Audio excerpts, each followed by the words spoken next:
Minneapolis Mayor Jacob Frey signed a temporary restraining order today that immediately bans police chokeholds.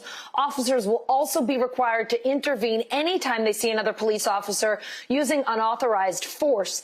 In a statement, the mayor said Geroge Floyd's service yesterday underscored that justice for George requires more than accountability for the man who killed him. It requires accountability from elected leadership to deep structural reforms. Today's agreement with the state will help bring those layers of accountability. NBC News reporter SHAQUILLE Brewster is in Minneapolis today. Shaq, we could see more protesters, folks out there again. What is their message? What are they saying today? Allison, this protest is actually called Unfinished Business, and while people are celebrating that news, they want to see more. They want to see more happen, and that's why they're coming out here. We'll walk around the crowd a little bit so you can see what's going on. Some of the signs, you have hundreds of people out here in front of U.S. Bank Stadium where the Vikings play, and you have people with many of signs talking about Black Lives Matter, talking about the arrest of those 4 officers. You see, again, and we continue to see this through Minneapolis, that diverse group, the diverse crowd that we have.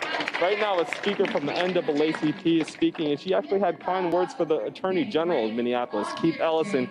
She talked about his past with the NAACP. She said he's a lifelong member and thanked him for bringing those charges that were filed against the officers just a couple of days ago. And that's what you continue to see here in Minneapolis. People continue to gather at the site where Geroge Floyd was killed. They continue to pay their respects. That's more of a solemn scene, a more somber scene. But here you have people in the streets who continue to come out and protest. They want to see change.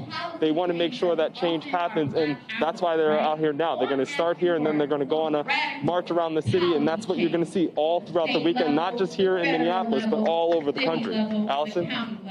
One of those policy changes. Shaq, let's talk about today's agreement. Besides chokeholds, what else does it cover? People who govern you. So the chokeholds and strangleholds are now banned. That's what the city council said. In addition to that, there's a duty to report and a duty to intervene for officers when they see police misconduct. Of course, that's important, and that relates directly to this Geroge Floyd killing, because you saw the officer around Officer Chauvin not doing anything, and that's something that many people wanted to see more of, more action with. There's also an approval. They require approval for any crowd control methods that are taking place. And then there's a timeline, put on when disciplinary action can take place. I'll tell you, Allison, this is in direct response to what we talked about a couple of days ago when the city filed that civil charge against the Minneapolis Police Department, where they were going to investigate not just this death, but go back 10 years, looking at patterns and practices, looking to see if there's systemic issues with the police department. This is that first action. It was direct negotiations between the state and the city, and they have this agreement that many people, I told you, have said that it's a positive step in the right direction. I got to talk to some protesters earlier today, but not necessarily protesters, but people who are at the vigil, where that community vigil where Geroge Floyd died. Listen to a little bit of what they told me. I think it's one small step in the right direction. I think we need to do more and continue to move in a more positive direction.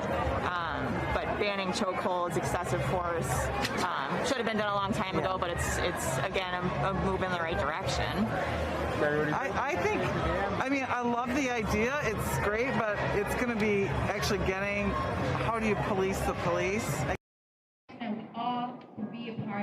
So you hear people saying it's that first step, but they want to see more. They're continuing to make sure their voices are heard. For example, let's look at this sign right here that says, say their names, and you have the other names of people who have died at the hands of police. You see signs like this all over. There's another one, if we keep going, right there that says, all lives won't matter until Black Lives Matter, equal justice now. You see these homemade signs all over here.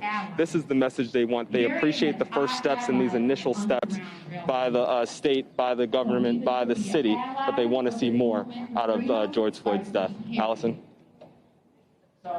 Yeah, Shaq, first steps and hopefully much more to come. Shaq, it's been great talking with you all throughout the week. You have just done great reporting and given us outstanding coverage during a very, very important week in our country. Thank you so much for making sure we know exactly what's been going on in Minneapolis. Thank you, Allison. Hey, NBC News viewers, thanks for checking out our YouTube channel. Subscribe by clicking on that button down here, and click on any of the videos over here to watch the latest interviews, show highlights, and digital exclusives. Thanks for watching.